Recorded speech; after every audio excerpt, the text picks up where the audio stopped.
Mayo রোডের ঘটনা নিয়ে কার্যত শাসক দল তৃণমূল কংগ্রেসের ছোট বড় নেতাদের মধ্যে একটা দ্বন্দ্ব তৈরি হয়েছে। কি নিয়ে?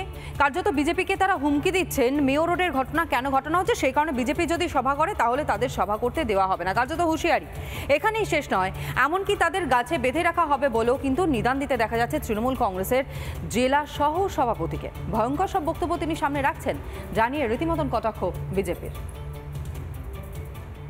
আজকে যেসব মাথা থেকে এইসব বুদ্ধি বেরোচ্ছে, বিজেপির যারা থিঙ্ক ট্যাঙ্ক রয়েছেন তাদেরকে হুঁশিয়ারি করে দিতে চাই, আগামী দিনে সেই মাথাকে আমরা ভেঙে ফেলবো, সেই মাথাকে তৃণমূল কংগ্রেস পদদলিত করবে।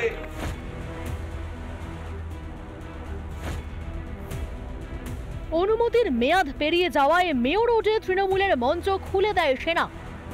এতেই গোঁসা হন মমতা ব্যানার্জি, ব্লকে ব্লকে আন্দোলনের ডাক দেন। মালদার ইংরেজ বাজারে তেমনই এক প্রতিবাদ মঞ্চ থেকে ফের শাসক নেতারা বেলাগাম। আমরা এত সভায় ঝাড়ার দল নই। কোন অফিসার এটা অর্ডার দিয়েছেন? জিও সিস্টেম কমান্ড কে অর্ডার পাস করেছেন? আপনারা আপনাদের অফিসিয়াল এক্স হ্যান্ডেলে পুরো প্রকাশ করুন চেন অফ কমান্ড কি ছিল, কবে কবে কি হয়েছে। হুমকি হুঁশিয়ারির প্রসঙ্গ উঠলে শাসক নেতাদের মধ্যে যেন প্রতিযোগিতা শুরু হয়ে যায়। তাই ধমক চমকের রাজনীতিতে পিছিয়ে রইলেন না দলের আরেক জেলা সহ সভাপতি।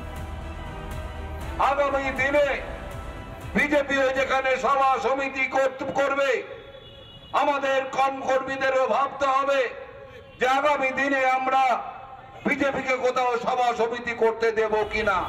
মঞ্চ থেকে নামার পরেও একই সুর বজায়। এই সেনাবাহিনীকে বিজেপির যে কেন্দ্রীয় এবং রাজ্য নেতারা যেভাবে ব্যবহার করছে, সেই থিঙ্ক ট্যাঙ্ককে আমরা ঘুরিয়ে দেওয়ার কথা বলছি। তাদের মাথা ভেঙে পা ভেঙে রাখা উচিত।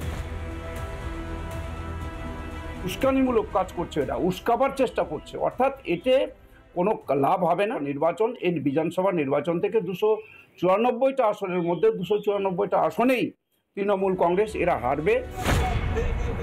বিজেপি নেতাদের মাথা ভেঙে দেওয়ার নিদান, সভা করতে না দেওয়ার হুঁশিয়ারি। 26-এ ক্ষমতায় টিকে থাকতে কোন্দল কাঁটায় জর্জরিত তৃণমূলের কি পেশি শক্তি ভরসা? রিপাবলিক বাংলা। নানা ধরনের কন্টেন্ট দেখার জন্য লাইক করুন, শেয়ার করুন আমাদের ফেসবুক পেজ, সাবস্ক্রাইব করুন আমাদের ইউটিউব চ্যানেল। পাশাপাশি অন্যান্য ব্রেকিং নিউজের জন্য অবশ্যই চোখ রাখুন রিপাবলিক বাংলায়।